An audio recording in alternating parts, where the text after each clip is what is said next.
ఈ అధ్యక్షుడిగా భాజపా కార్యనిర్వాహక అధ్యక్షుడిగా నవీన్ సిన్హా 45 ఏళ్ల నేతకు అనూహ్యంగా పెద్ద పదవి. జనవరి 14 తర్వాత అధ్యక్ష పగ్గాలు బీహార్ నుంచి తొలిసారి ఆ స్థాయికి మరి ఎంత డిఫరెంట్గా ఇచ్చింది. 40 సంవత్సరాల జాతీయ పార్టీ అధ్యక్షుడిగా అంటే ఆషామాషి కాదు. ఒకసారి చూద్దాం. భాజపా నాయకత్వం బీహార్కు చెందిన 45 ఏళ్ల నాయకుడు నితిన్ నబీన్ సిన్హాను ఆ పార్టీ జాతీయ కార్యనిర్వాహక అధ్యక్షుడిగా నియమించింది. 5వ సారి ఎమ్మెల్యేగా గెలిచి నితీష్ కుమార్ క్యాబినెట్లో మంత్రిగా బాధ్యతలు చేపట్టిన ఆయన్ను భాజపా జాతీయ అధ్యక్షుడు జేపీ నడ్డాకు లెఫ్టినెంట్గా చేర్చింది. ఈ మేరకు పార్లమెంటరీ బోర్డు నిర్ణయించినట్లు పార్టీ ప్రధాన కార్యదర్శి అరుణ్ సింగ్ ప్రకటించారు. రాష్ట్రాల్లో తప్పిస్తే జాతీయ స్థాయిలో ఇలాంటి నియామకం ఇది 2వసారి. గతంలో నడ్డా కూడా ఇలాంటి పదవిలోకి మొదట వచ్చారు. ఆయన పదవి కాలం ఇప్పటికే ముగియగా ప్రస్తుతం పొడిగింపులో ఉన్నారు. రాబోయే అసెంబ్లీ ఎన్నికలను దృష్టిలో ఉంచుకొని బీహార్ సరిహద్దులోని పశ్చిమ బెంగాల్ ప్రాంతంలో ప్రభావం చూపే ఉద్దేశంతోనే ఇప్పుడు సిన్హాను అనూహ్యంగా తెర మీదకి తెచ్చినట్లు భావిస్తున్నారు. వచ్చే జనవరి 14 తర్వాత సిన్హాను లాంఛనంగా పార్టీ అధ్యక్షుడిగా ఎన్నుకుంటున్నారు. చిన్న వయసులోనే పార్టీ పగ్గాలు చేపట్టిన వారిలో ఒకరిగా బీహార్ నుంచి పార్టీలో ఆ స్థాయికి చేరిన తొలి నేతగా ఆయన నిలుస్తారు. ఏప్రిల్లో జరగబోయే పార్టీ జాతీయ మండలి సమావేశం ఆయన ఎన్నికను ధృవీకరిస్తుంది. ఓటమి తెలియని నేత, కాయస్థ సామాజిక వర్గానికి చెందిన నవీన్కు ఆర్ఎస్ఎస్ నేపథ్యం ఉంది.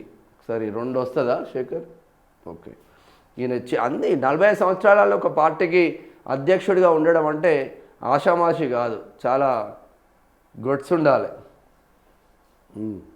ఇటీవల ఎన్నికల్లో బీహార్లోని బాంకీపూర్ నుంచి 4వసారి ఎమ్మెల్యేగా ఆయన ఎన్నికయ్యారు. ప్రముఖ సినీ నటుడు శత్రుఘ్న సిన్హా కుమారుడు లవ్ సిన్హాపై 84,000 ఓట్ల 84,000 ఓట్ల భారీ ఆధిక్యంలో గెలుపొందాడు. ఇది వరకు పార్టీ యువమోర్చా ప్రధాన కార్యదర్శిగా పనిచేశారు. 2023 అసెంబ్లీ ఎన్నికల సమయంలో ఛత్తీస్గఢ్ వ్యవహారాల ఇన్ఛార్జ్గా పనిచేసి అక్కడ భాజపాను అధికారంలోకి తేవడంలో కీలక పాత్ర పోషించారు. ఆయన తండ్రి నవీన్ కిషోర్ ప్రసాద్ సిన్హా బీహార్ భాజపాలో పెద్ద నేతగా గుర్తింపు పొందారు. 2005లో తండ్రి ఆకస్మిక మరణంతో నితిన్ 26 ఏళ్ల వయసులోనే ఎన్నికల రంగంలో అడుగుపెట్టారు. 2006లో జరిగిన ఉప ఎన్నికల్లో తొలిసారి గెలిచిన ఆయన ఆ తర్వాత ఎన్నడూ ఓటమి చవి చూడలేదు. భాజపాకు ఇటీవల గొప్ప విజయాన్ని సాధించి పెట్టిన బీహార్ను గౌరవించడంతో పాటు తొలి నుంచి వివాద రైతులుగా ఉంటూ బాధ్యతలు విజయవంతంగా నిర్వర్తించే వారిని పార్టీ గుర్తిస్తుందనే సందేహాన్ని చాటడానికే నాయకత్వం అతన్ని ఉన్నత పదవికి ఎంపిక చేసినట్లు విశ్లేషకులు చెబుతున్నారు. దీంతో పాటు యువ నాయకత్వాన్ని తయారు చేసుకోవడానికి ప్రాధాన్యం ఇచ్చారని పేర్కొంటున్నారు. 1980 మే 23న రాంచీలో జన్మించిన నవీన్ సిన్హా విద్యాభ్యాసం ఢిల్లీలో పూర్తయింది. శుభాకాంక్షలు తెలిపిన మోదీ. నవీన్కు ప్రధాని నరేంద్ర మోదీ శుభాకాంక్షలు తెలిపారు. కష్టపడి పనిచేసే కార్యకర్తగా నవీన్ మంచి గుర్తింపు పొందారు. ఆయనకు సంస్థాగతంగా మంచి అనుభవం ఉంది, అద్భుతమైన రికార్డు ఉంది. ఆయన పనితీరు రానున్న కాలంలో పార్టీని మరింత బలోపేతం చేస్తుందని విశ్వసిస్తున్నాను అని ఎక్స్లో పేర్కొన్నారు. నడ్డా కూడా అభినందిస్తూ ఆయన నేతృత్వంలో పార్టీ సరికొత్త ఎత్తుగడలను చేరుకుంటుందన్న ఆశాభావం వ్యక్తం చేశారు. ఏమని ఉన్నదా, 45 సంవత్సరాల నితిన్ నబీన్కి నిజంగా జాతీయ అధ్యక్షుడి పదవి రావడం అంటే ఆషామాషి కాదు. ఇప్పటికే 5 సార్లు గెలిచిండంట. 26 సంవత్సరాల ఎమ్మెల్యే అయ్యాడు. 26 సంవత్సరాల నుంచి 45 సంవత్సరాల్లోకి అడుగుపెట్టిండు. ఇప్పటి వరకు ఓటమే ఎరగలేదు. దాంతోపాటు మొన్న బీహార్లో జరిగిన ఎన్నికల్లో మళ్ళా గెలిచి ఏకంగా ఆ రాష్ట్ర క్యాబినెట్లో ఉన్నారు.